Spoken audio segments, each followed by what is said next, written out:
Welcome to Searching the Supernatural. This episode will concentrate on the phenomena of demonic possession, and will highlight a few modern cases that received much publicity and some Hollywood treatment. Demonic possession is a phenomena where the person is taken over by a reported unclean spirit. They will become violent and uncontrolled. They may have no memory of what they do while going under possession. They can be very dangerous and unpredictable. The New Testament scriptures describe many occasions of possession as Jesus of Nazareth expelled these entities from the possessed people he encountered. There is one occasion in the New Testament scriptures where two disciples were unable to expel an unclean spirit, and Jesus informed them that it was a very difficult spirit to expel, and that it would require much prayer and fasting. Through textual criticism, it was found out that the fasting was added in later manuscripts, so the original manuscript might have just simply read, by much prayer. Regardless, the tradition of Christian exorcism has continued through the Catholic Church, the Orthodox Church, and many Protestant denominations to this day. Although with Protestants, it's typically called deliverance, not exorcism. One highly publicized case of Catholic exorcism involved a young German girl named Annelise Michel. Her actual name, Anna Elizabeth Michel, Annelise being a combination of Anna and Elizabeth. The girl died at age of 24 after undergoing several exorcism rituals. The mother reports that Annelise was freed from her possession shortly before she died from malnutrition and dehydration. The 24-year-old woman was reported to only weigh around 67 pounds at her death. When Annelise was 16 years old, she had a reported seizure and was diagnosed with temporal lobe epilepsy. She was given anticonvulsant medication, but the epileptic seizures continued, and soon she started exhibiting symptoms of psychosis, including hallucinations. She described seeing devil faces at various times during her day and became very disturbed. Soon she was on anticonvulsant and antipsychotic medications. This would be during the early 1970s, and although all this was occurring in Germany, this is the same time that the American horror film The Exorcist ignited a pop cultural awareness of the idea of exorcism. The year 1973, her symptoms became worse as The Exorcist ignited American theaters, and she began experiencing depression and continued hallucinations. She heard voices telling her that she was damned to rot in hell. She came from a very devout Catholic family and had family members in the clergy. As her psychosis continued, she started exhibiting traditional signs of demonic possession, such as having a severe aversion to all things sacred and holy.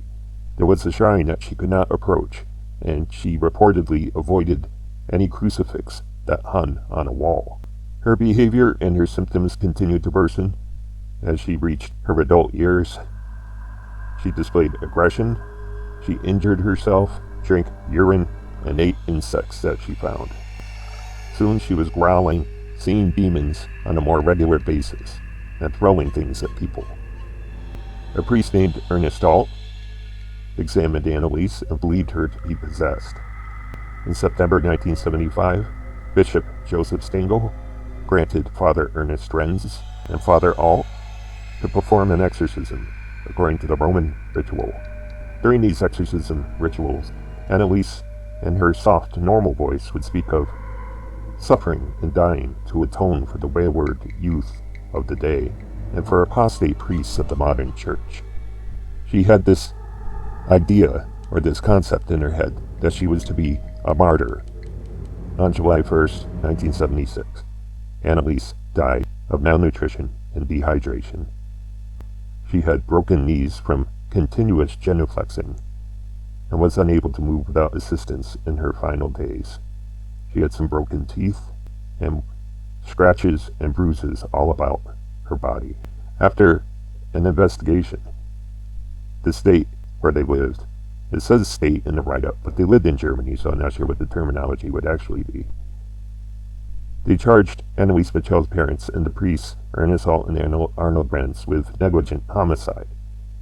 After a trial, it was found that the two priests and the parents were guilty of negligent homicide, but they were to enter a state of probation with time served and pay for the costs of the legal proceedings. Annelise's true story became immortalized by a Hollywood version called The Exorcism of Emily Rose. In this film, Annelise is replaced by an American Midwestern girl named Emily Rose. Many of her experiences are copied directly from Annelise's true story, including her diagnosis with temporal lobe epilepsy and psychosis. The majority of the film featured the trial of one priest who was charged with her care and exorcisms, and at the conclusion of the film, this priest too is found guilty of negligence, but punished only with time served. Annelise's mother reported that Annelise had signs of the stigmata in her hands. The stigmata are wounds of crucifixion that saintly people are reported to manifest, such as Saint Francis of Assisi. The mother believed that her daughter could also be one of these saintly people to be marked with the stigmata, but considering Annelise's tendency for self-injury, this isn't known for sure. But one thing is for certain, this poor young woman is an object of sympathy for anyone who studies her situation. Now, was Annelise possessed? There are recordings of Annelise speaking in a very distorted and coarse voice, as to be contrasted with her own voice that was soft and feminine. Her coarse and harsh vocals would go on these recordings for hours.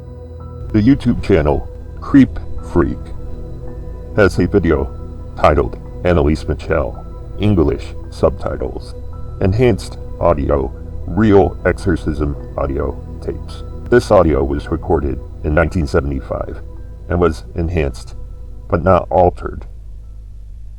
This audio demonstrates the harsh voice that Annelise would manifest, but the audio does something else. The priest with Annelise, whether it was Renz or Alt, I do not know, is doing some very unconventional behavior with the possessed girl. Now typically, priests do not engage in conversations and dialogue with what they consider to be a demonic spirit, because demonic spirits are an unreliable witness. They lie, much like the dialogue in the movie The Exorcist. Father Merrin tells the young Father Karras, it is important not to engage in conversations with the demon, because the demon is a liar, and he will lie to attack them, and he will mix lies with the truth to make the attack more effective. So, during an exorcism, the priest may engage the demon with matters only relevant to the exorcism, such as when they entered the possessed person, why they entered the possessed person, what name they are known by, and when will they depart. Just an inquiry and a focus on the expulsion of the demon. But in this audio clip, the priest is interviewing the supposed demon, wanting to know about the mysteries of the rosary, and how demons hate the rosary prayer, and how the church is doing wrong, and how they should conduct their communion rituals, and how abortion is regarded by demons, and etc., on and on.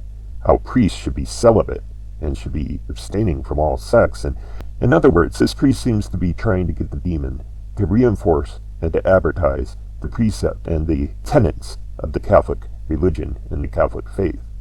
And when he commands the demon to continue talking, it's as if he wants the demon to witness for the church and for the goodness of the church. Now this is, from what I understand of exorcism, this is not right.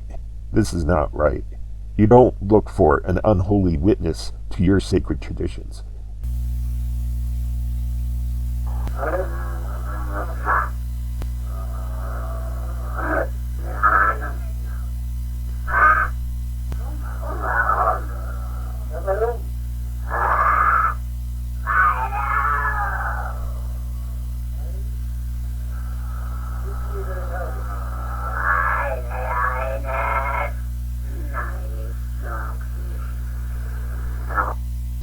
In the Enfield Poltergeist case, the English parapsychologists that were exploring the situation with the two teenage girls and their mother and their younger brother, they believed that the harsh male voice that would manifest through the larynx of the two teenage girls was human, that they were the human spirits of two or one elderly gentleman who died in their home.